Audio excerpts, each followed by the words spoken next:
నమస్తే. నేను doctor Hazarathaiah Nadendla, consultant surgical gastroenterologist and colorectal surgeon at Apollo hospital Secunderabad. ఈరోజు మనం కోలన్ క్యాన్సర్ గురించి మాట్లాడుకుందాం. అసలు కోలాన్ అంటే ఏంటి? కోలాన్‌లో ఎన్ని భాగాలుంటాయి? దాంట్లో ఎక్కడ క్యాన్సర్ వస్తే ఏ విధంగా ఉంటుంది? దాన్ని ఎలా మనం డయాగ్నోస్ చేయాలి? ఎలా ప్రివెంట్ చేయొచ్చు? దాని కారణాలు, దాని ట్రీట్మెంట్ ప్లాన్స్ గురించి మనం మాట్లాడుకుందాం. కోలాన్ అనగానే పెద్ద పేగు.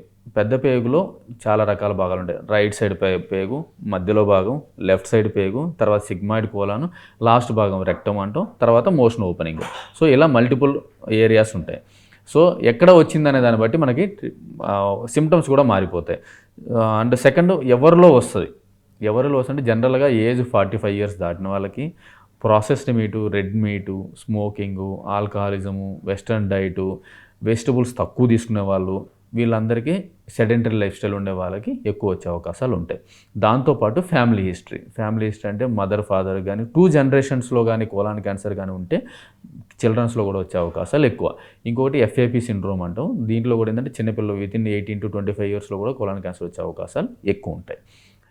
ఇది మనం ఎలా ప్రివెంట్ చేయాలంటే మనం ఇందాక చెప్పుకున్నట్టు స్మోకింగ్ అవాయిడ్ చేయాలి, ఆల్కహాల్ అవాయిడ్ చేయాలి, ప్రాసెస్డ్ మీట్ అవాయిడ్ చేయాలి, హోల్ నట్స్ ఎక్కువ తీసుకోవాలి, వెజిటబుల్స్ ఎక్కువ తీసుకోవాలి, ఫైబర్ రిచ్ ఫుడ్స్ తీసుకుంటే మనకి కోలాన్లో వచ్చే క్యాన్సర్ అవకాశాలు తగ్గుతాయి. వీటిలో ఏం సిమ్టమ్స్ ఉంటాయి? కోలాన్ క్యాన్సర్ వస్తే ఏం సిమ్టమ్స్ వస్తాయి? ఫర్ ఎగ్జాంపుల్ రైట్ సైడ్ భాగంలో మనకి క్యాన్సర్ వచ్చింది. వాళ్ళు ఏమవుద్దంటే కోలాన్ అనేది రైట్ సైడ్ చాలా పెద్దగా ఉంటుంది. అదంతా క్లోజ్ అవ్వడానికి చాలా టైం పడుతుంది. ఎప్పుడైనా క్యాన్సర్ అనేది ఫాస్ట్ గ్రో అవుతుంటుంది. ఫాస్ట్ గ్రో అవడం వల్ల దానికి సరిపడే రక్త సరఫరా లేక అది ఇరిగిపోయి పడిపోయే అవకాశాలు ఉంటాయి. అది మోషన్లో వచ్చే అవకాశాలు ఉంటాయి. కొన్నిసార్లు మోషన్లో బ్లడ్ కనపడవచ్చు, కొన్నిసార్లు ఏం కనపడకపోవచ్చు. వాళ్ళ ప్రజెంటేషన్ ఎలా ఉంటుందంటే అనీమియా ప్రజెంట్, అంటే రక్తం సరిగా లేదు అనే దాని గురించి, ఎందుకు లేదు రక్తం అని చెక్ చేసుకోవడానికి వెళ్తారు.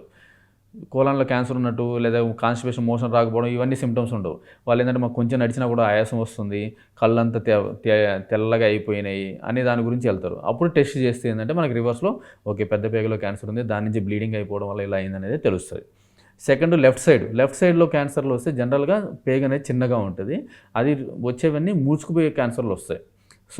లెఫ్ట్ సైడ్ క్యాన్సర్ వస్తే జనరల్గా ఏమవుతుందంటే మోషన్ రాకపోవడం, మోషన్ గట్టిగా రావడం, లేదా మోషన్లో ఫ్రెష్ బ్లడ్ రావడం, లేదా మోషన్ బ్లాక్ కలర్ నల్లగా రావడం కానీ, ఆకలేయకపోవడము, కడుపంతా ఉబ్బిపోయి వామిటింగ్స్ అవ్వడం, ఈ సిమ్టమ్స్తో వస్తారు. ఇది అబ్స్ట్రక్షన్ అంటాం.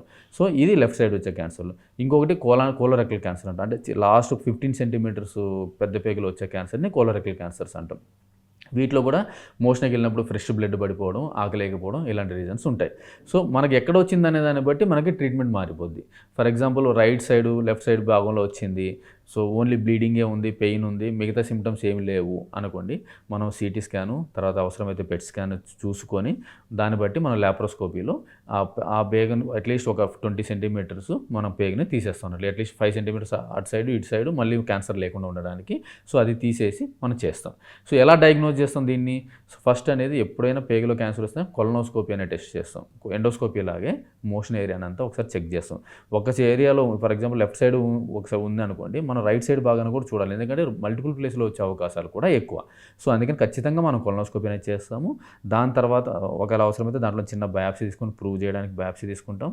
నెక్స్ట్ CT స్కాన్ చేస్తాం. CT స్కాన్ ఎందుకంటే మిగతా భాగానికి ఏమైనా స్ప్రెడ్ అయిందా లేదా, లింఫ్ నోడ్స్ అంటాం, లింఫ్ నోడ్స్ కానీ స్ప్రెడ్ అయిందా, లేదా మెజ రక్తనాళ దగ్గరికి ఏమన్నా ఉందా, లివర్కి, లంగ్కి కానీ ఏమన్నా స్ప్రెడ్ అయిందా లేదా అని చూసుకోవడానికి, ఎందుకంటే స్టేజ్ మారిపోద్ది మనకి. ఇది డయాగ్నోజ్ చేసే విధానం. నెక్స్ట్ ట్రీట్మెంట్ లెఫ్ట్ సైడ్ కానీ రైట్ సైడ్ కానీ ఉందంటే జనరల్గా మిగతా ఏరియాస్కి స్ప్రెడ్ కాలేదు అంటే మనం ల్యాప్రోస్కోపీ ద్వారా రాడికల్ కోలెక్టమీ అంటాము. ఎటు పక్క ఉందో అటు పక్క రైట్ సైడ్ అంటే రైట్ సైడ్, లెఫ్ట్ అంటే లెఫ్ట్ కోలెక్టమీ చేస్తాము. ఒకటి ఏంటంటే రెక్టంలో ఉంటే, అంటే లాస్ట్ 15 సెంటీమీటర్స్ భాగంలో ఉంటే మాత్రం స్టేజ్ని బట్టి MRI స్కానింగ్ అనేది చేయాలి కంపల్సరీ. ఎందుకంటే అక్కడ మనం మోషన్ ఆపుకోవడానికి కావాల్సిన మజిల్స్ ఉంటాయి.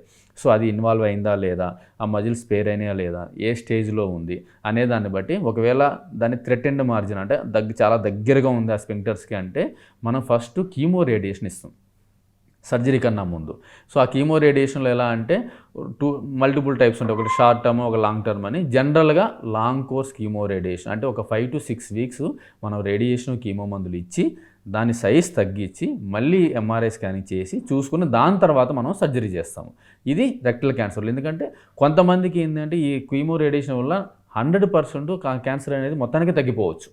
సో అలా తగ్గిపోయిన తర్వాత వయసు ఎక్కువ ఉన్నారు, మల్టిపుల్ కోమార్బిడ్స్ అంటే బీపీ, షుగర్, థైరాయిడ్ అన్నీ ఉన్నాయి, ఏజ్ ఎక్కువ ఉన్నాయి అనుకో వాళ్ళని మనం ఫాలోఅప్‌లోనే ఉంచొచ్చు. ఆపరేషన్ కూడా అవసరం లేదు. బట్ యంగ్‌గా ఉన్నారు, అదర్‌వైజ్ ఫిట్ ఉన్నారు అంటే జనరల్‌గా మనం సర్జరీ అడ్వైజ్ చేస్తాం. ఎందుకంటే లైఫ్ అనేది చాలా ఎక్కువ ఉంది కాబట్టి మళ్ళీ రాకుండా ఉండడానికి మనం సర్జరీ అనేది అవాయిడ్ చేస్తాం. ఈ సర్జరీ అనేది ఓపెన్‌లో చేయొచ్చు, లాప్రోస్కోపీలో చేయొచ్చు, లేదా రోబోటిక్‌లో చేయొచ్చు. పేషెంట్ కండిషన్ బట్టి హాస్పిటల్ ఫెసిలిటీస్‌ని బట్టి డెసిషన్ తీసుకుంటాం.